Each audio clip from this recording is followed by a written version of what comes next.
பலதரப்பட்ட பிரச்சனைகளை பாக்கியா சந்திச்சிருந்தாலும் எல்லா தடவையும் ஏதாச்சும் ஒரு வகையில் அவங்களுக்கு ஹெல்ப் பண்ணுறதுக்கு யாராச்சும் இருந்திருப்பாங்க. எப்படியாச்சும் வந்து கீழே விழுந்து திருப்பி மேலே எழுந்திருப்பாங்க.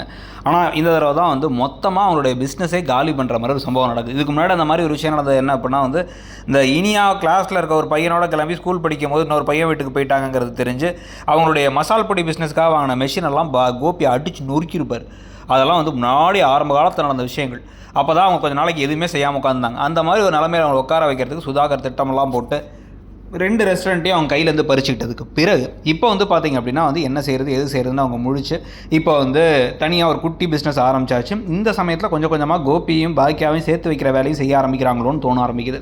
ஏன்னா சுதாகர் மோசமானவர் அப்படிங்கிறத தெரிஞ்சுக்கிட்டு சுதாகர்கிட்ட என் சம்மந்தின்னு கூட பார்க்க மாட்டேன், என் எக்ஸ் ஒய்ஃபாக இருந்தாலும் என் பிள்ளைங்களோட அம்மா அப்படிங்கிற மாதிரி வந்து பல்லார்னு ஒன்று விடுற மாதிரி ஏதாவது பேசி இன்னொரு தடவை இந்த கையேந்தி பவன்லேயும் பிரச்சனை பண்ணலான்னு பார்த்தியாம ஏற்கனவே எல்லாத்தையும் பிடுங்கின நீ தானே எங்களுக்கு தெரிஞ்சிருச்சு வெக்கமா இல்லை அப்படிங்கிற மாதிரி கோபி கேட்டு அவரே வந்து இப்படி ஒரு அவமானம் தேவையில்லைன்னு சொல்லிட்டு திருப்பி கொடுத்துருவார் ரெஸ்டாரண்ட்டை. இல்லை வந்து இனியா கோவமாக பேசுவாங்களா, இல்லை யாரும் பேச போகிறதில்ல, பாக்கியா திருப்பி முதல்ல இங்கே எப்படி வளர்ந்து வராங்க, பக்கத்தில் என்ன பிரச்சனைன்னு தான் காமிக்க போகிறாங்கன்னு தோணுதாங்கிறத சொல்லுங்கள்.